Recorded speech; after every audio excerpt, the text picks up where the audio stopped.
Mom, ये AC को क्या हो गया? बेटा मैंने बंद कर दिया है, दोपहर से चल रहा है। अब ऐसा करो, थोड़ी देर बाहर जाकर खेलाओ। ताजी हवा में खेलोगे तो अच्छा लगेगा तुम्हें। नो मॉम, आप मुझे इतनी गर्मी में बाहर जाने के लिए बोल भी कैसे सकती हो? वैसे भी मेरा वीडियो गेम खेलने का मन है, मैं कहीं नहीं जा रहा। इतना कहकर नैतिक ने अपने कमरे का एसी चालू किया और वीडियो गेम खेलने लगा। जब से गर्मियां शुरू हुई थी तब से नैतिक सिर्फ स्कूल जाने के लिए ही अपने घर से बाहर निकलता था। इसके बाद उसकी स्कूल बस से लेकर उसकी क्लास तक हर जगह एसी की व्यवस्था थी, लेकिन हर किसी का नसीब नैतिक जैसा नहीं था। मेम साहब, वो एक बात पूछनी थी आपसे। हाँ बोलना, क्या हुआ? छुट्टी चाहिए क्या? नहीं नहीं, वो क्या है ना मेम साहब, मेरा छोटा भाई है ना रवि, सारा दिन वो घर पर खाली बैठा रहता है, गर्मी में परेशान भी होता है। तो मैं सोच रही थी कि उसे भी अपने साथ यहाँ ले आया करूं। यहाँ आएगा तो मेरा कुछ हाथ ही बटा देगा और ऐसे काम भी जल्दी हो जाया करेगा। ठीक है, ले आया कर उसे, बस ध्यान रहे कोई शैतानी ना करे वो, ठीक है? हाँ मेम साहब, मैं उसे समझा दूंगी। छाया नैतिक के घर नौकरानी थी। वो घर के सारे काम किया करती थी। उस पर अपने छोटे भाई रवि की पूरी जिम्मेदारी थी, क्योंकि छाया और रवि ने अपने माता पिता को कई साल पहले एक सड़क हादसे में खो दिया था। छाया बड़ी थी तो वो खुद काम करके रवि को एक अच्छी जिंदगी देने की कोशिश कर रही थी। हालांकि ये सब उसके लिए बिल्कुल भी आसान नहीं था। दीदी, मुझे प्यास लगी है, पानी दो ना। हाँ रुक जा, अभी देती हूँ। ये क्या दीदी, यहाँ तो फ्रिज है, इसमें से निकाल करके ठंडा पानी दो ना। ठंडा पानी? रहने दे रवि, मालकिन खुद दे तो बात और है, लेकिन मैं खुद उनके फ्रिज को हाथ नहीं लगाती हूँ। तो उनसे मांग लो ना, मुझे तो ठंडा पानी ही पीना है। छाया के समझाने पर भी रवि नहीं माना। उसने ठंडा पानी पीने की जिद पकड़ ली थी। छाया ने निधि को ढूंढने की कोशिश की, पर वो उस वक्त घर पर नहीं थी। हार मानकर छाया खुद ही फ्रिज खोलकर पानी की बोतल निकालने लगी। तभी वहां नैतिक आ गया। ए, क्या कर रही हो तुम? मेरी आइसक्रीम चुरा रही हो ना? नहीं नैतिक बाबा, मैं तो बस ये पानी ले रही थी। झूठ बोल रही हो, मम्मी घर पर नहीं है तो तुमने क्या सोचा किसी को पता नहीं चलेगा और तुम दोनों भाई बहन मजे से मेरी आइसक्रीम चुरा कर खा लोगे? नहीं भैया, मेरी दीदी चोरी नहीं कर रही थी, वो तो मेरे लिए ठंडा पानी निकाल रही थी। मैं सच कह रहा हूं, मैंने ही जिद की थी ठंडा पानी पीने की। तुम झूठ बोल रहे हो, मैंने देखा था जब मैं अपनी आइसक्रीम को फ्रिज में रख रहा था तो तुम मुझे ही देखे जा रहे थे। अरे आइसक्रीम खानी ही है तो खुद खरीद कर खा लो ना। लेकिन रुको, तुम लोग तो गरीब हो ना, चलो हटो यहां से। नैतिक फौरन फ्रिज से अपनी आइसक्रीम निकालकर उसे छाया और रवि के सामने ही बड़े मजे से खाने लगता है। ये साफ दिख रहा था कि नैतिक उन दोनों को चिढ़ा रहा था। दीदी, वो हमारे साथ ऐसा कैसे कर सकता है? हम गरीब हैं तो क्या, हम चोर नहीं हैं। कोई बात नहीं रवि, तू शांत हो जा। वैसे गलती हमारी भी तो है, हमें मेम साहब का इंतजार करना चाहिए था। उनसे बिना पूछे फ्रिज को हाथ नहीं लगाना चाहिए था। अब रवि को ना तो ठंडा पानी पीना था और ना ही नैतिक के घर में और रुकना था। वो घर जाने की जिद करने लगा तो छाया ने उसे समझाया, तू क्या करेगा अकेला घर पर?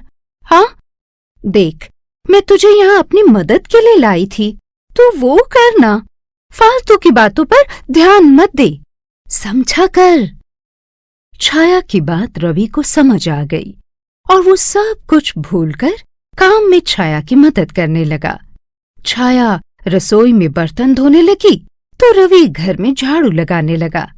झाड़ू लगाते हुए रवि नैतिक के कमरे में पहुंचा तो वहां पहले से ही एसी चल रहा था और नैतिक वहां बड़े मजे से वीडियो गेम खेल रहा था। रवि चुपचाप कमरे में झाड़ू लगाने लगा।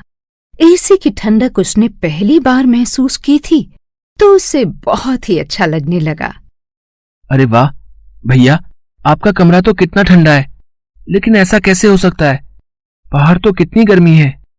ओ माय गॉड, तुम तो एक नंबर के बेवकूफ हो। तुम्हें ये एसी दिखाई नहीं दे रहा है क्या?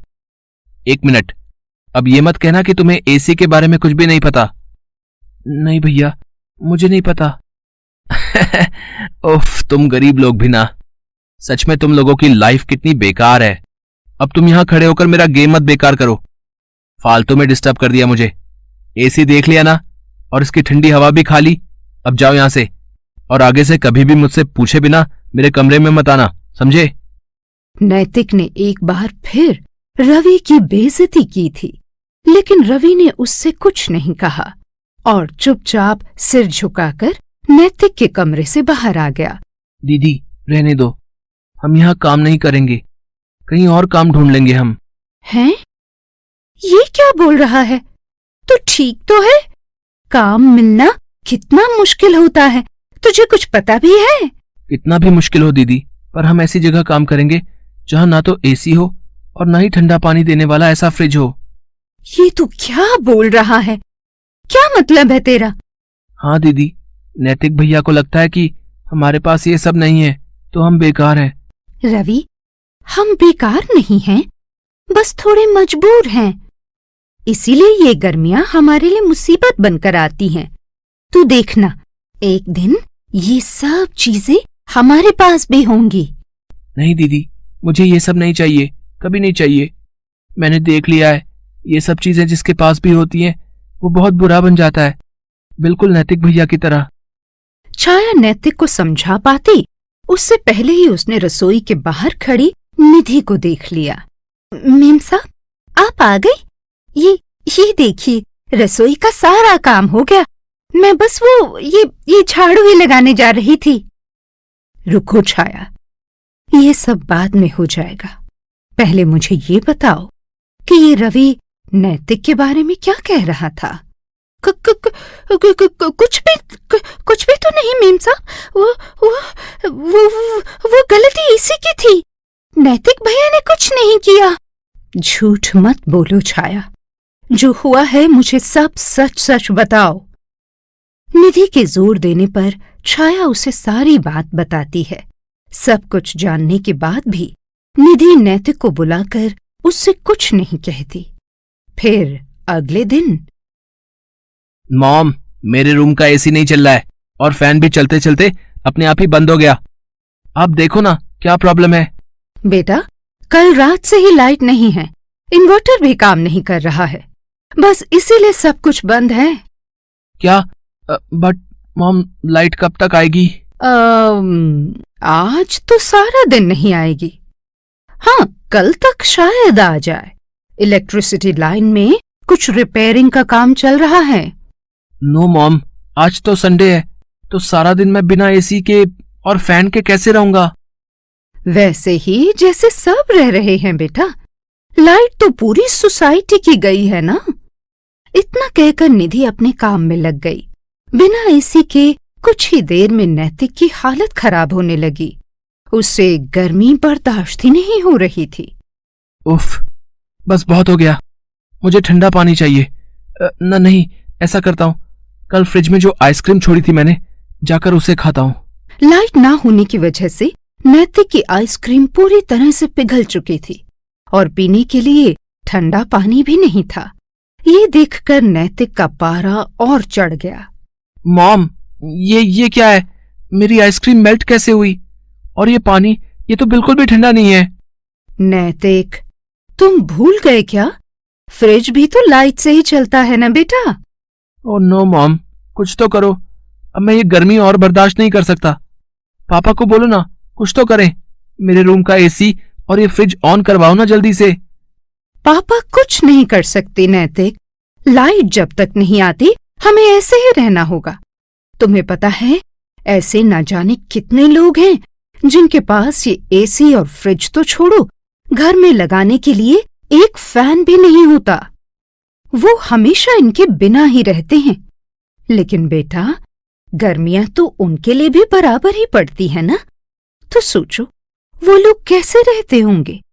और तुम्हें तो सिर्फ वक्त काटना है, लेकिन वो तो इस गर्मी में भी खूब मेहनत करते हैं ताकि अपने लिए खाने का इंतजाम कर सके। नैतिक अपनी मां का इशारा समझ गया था, क्योंकि पास ही में छाया और रवि अपना काम कर रहे थे। उन्हें भी गर्मी लग रही थी, लेकिन वो नैतिक की तरह परेशान नहीं थे, बल्कि पूरे मन से अपना काम कर रहे थे। फिर कुछ देर बाद, नैतिक, लो बेटा, पापा तुम्हारे लिए ये ठंडा जूस लेकर आए हैं। देखो, एकदम चिल्ड है। लो, पी लो, तुम्हें अच्छा लगेगा। Thank you mom. नैतिक ने इस बार वो जूस अकेले नहीं पिया, बल्कि उसने जूस का एक एक गिलास पहले छाया और फिर रवि की तरफ बढ़ाया, और फिर खुद के लिए उसने जूस लिया। छाया और रवि एक दूसरे को देखकर मुस्कुरा रहे थे, और निधि नैतिक की तरफ देखकर।